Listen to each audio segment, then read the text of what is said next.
রাজধানীর নয়াপল্টনে বিএনপির কেন্দ্রীয় কার্যালয়ে যাচ্ছেন দলের চেয়ারম্যান ও প্রধানমন্ত্রী তারেক রহমান। এ নিয়ে আরও জানাতে আমাদের সাথে যুক্ত হচ্ছেন সহকর্মী রিফাত শিশির। রিফাত, এখানে কি কোনো আনুষ্ঠানিকতা রয়েছে কিনা, আর প্রধানমন্ত্রী কি নেতাকর্মীদের উদ্দেশ্যে কোনো বক্তব্য রাখবেন? বিস্তারিত জানাবেন। আশরাফ, আজকে 5টার পরেই আসার কথা ছিল প্রধানমন্ত্রী তারেক রহমানের, কিন্তু ছয়টা বেজে গেছে। কিছুক্ষণ পরেই প্রধানমন্ত্রী তারেক রহমান এবং বিএনপির চেয়ারম্যান তারেক রহমান তিনি তার নয়াপল্টনের কেন্দ্রীয় কার্যালয়ে আসবেন। সেই উপলক্ষে কিন্তু আজকে এখানে নয়াপল্টনে নেতাকর্মীদের ভিড় রয়েছে। আমি একটু দেখাচ্ছি আপনাকে। তার আশাকে উপলক্ষ করে অঙ্গ সহযোগী সংগঠনগুলো, স্বেচ্ছাসেবক দল, শ্রমিক দল, যুবদল, ছাত্রদল, মহিলা দল থেকে শুরু করে অন্যান্য যে সকল অঙ্গ সহযোগীরা রয়েছে তারা কিন্তু এখানে দুপুরের পর থেকে সেই ভিড় করছে এবং তারা কিন্তু স্লোগানে মুখরিত করছে। একটু জানিয়ে রাখি যে প্রধানমন্ত্রী হিসেবে দায়িত্ব নেওয়ার পর তারেক রহমান কিন্তু প্রথমবারের মতো দলীয় কার্যালয়ে আসছেন। যেহেতু তিনি প্রধানমন্ত্রী এবং দলের চেয়ারম্যান, দলেরও প্রধান, সেই জায়গা থেকে কিন্তু প্রথমবারের মতো কিন্তু তিনি দলের কেন্দ্রীয় কার্যালয় নয়াপল্টনে আসবেন। আমরা যতটুকু জানতে পেরেছি যে তিনি এখানে আনুষ্ঠানিকভাবে আসলে আজ থেকে তার যে কার্যালয় তার যে অফিস কক্ষ, সেই অফিস কক্ষে তিনি আনুষ্ঠানিকভাবে উদ্বোধন করবেন এবং সেখান থেকে তিনি নিয়মিত এখানে তার যে কার্যক্রম এবং তার যে নিয়মিত যে কাজ, সেই কাজ তিনি এখানে এসে করবেন।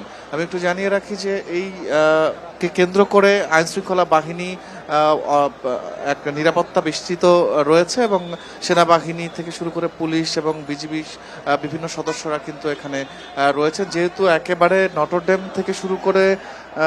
রাস্তা থেকে শুরু করে এই রাস্তাটি, অর্থাৎ নাইটিঙ্গেলের মোড় ছাড়িয়ে পর্যন্ত পুরো রাস্তা একদম টইটুম্বর হয়ে গেছে নেতাকর্মীতে এবং জনসাধারণে।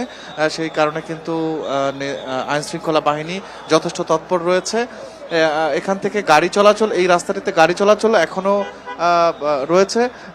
গাড়ি চলাচলের ক্ষেত্রে আইনশৃঙ্খলা বাহিনী সহযোগিতা করছেন যাতে কোনো ধরনের বিশৃঙ্খলা সৃষ্টি না হয়। আরও একটু বলতে চাই যে আসলে এই যে কেন্দ্রীয় কার্যালয় রয়েছে, সেই কেন্দ্রীয় কার্যালয়টি কিন্তু শুধুই এখানে যে গত 16 বছরে যে আসলে যে নির্যাতন এবং এই কেন্দ্রীয় কার্যালয়টি মানেই একটি আতঙ্কের জায়গা ছিল, যেখানে নেতাকর্মীরা এসেছেন, ফ্যাসিবাদ বিরোধী আন্দোলন করেছেন। এখান থেকে অসংখ্য নেতাকর্মী গ্রেপ্তার হয়েছেন এবং যথেষ্ট নির্যাতনের শিকার হয়েছেন।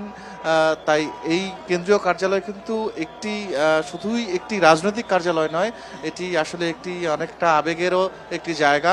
তো প্রধানমন্ত্রী তারেক রহমান নির্বাচন পরবর্তী সময়ে তার এই প্রথম আগমন কিন্তু অন্য একটি বার্তা দেয় যে এখানে তিনি আসলে দল কিভাবে আগামীতে চলবে এবং দলের যে বিভিন্ন কার্যসূচি সেগুলো নিয়ে তিনি কথা বলবেন বলে জানা গেছে নেতাকর্মীদের কাছ থেকে, যে আসলে দল এবং সরকার দুটো আলাদা বিষয়। সেই জায়গা থেকে সরকারের পক্ষ থেকে যেমন প্রধানমন্ত্রী হিসেবে দায়িত্ব পালন করবেন, সেই জায়গা থেকে দলের চেয়ারম্যান হিসেবেও তিনি কিন্তু দলের দায়িত্ব তিনি পালন করবেন। সেই জায়গা থেকে প্রথমবার প্রধানমন্ত্রী হিসেবে এখানে আসছেন দলের কার্যালয়ে।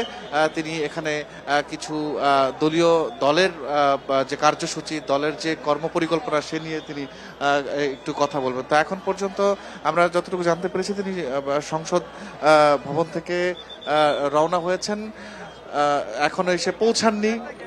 এখনো তিনি এসে পৌঁছাননি। তবে